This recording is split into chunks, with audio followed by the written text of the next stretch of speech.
Вакцинация беременных, она очень даже нужна. Почему? Потому что есть риск того, что беременная женщина при заражении COVID-19 может перенести болезнь в очень тяжелом состоянии.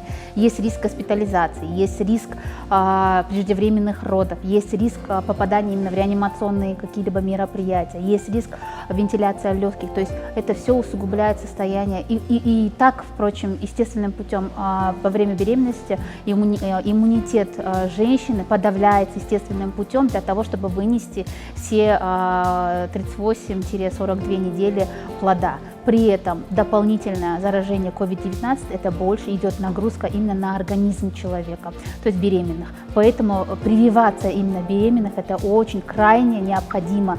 Прививают беременных от 22 недель именно Pfizer. Он у нас в Кыргызстан уже прибыл, в каждом ЦСМ он уже есть. Можете обратиться и получить свою вакцину от 22 недель беременности. Рекомендациями Всемирной организации здравоохранения Pfizer можно прививаться от 22 недель беременности.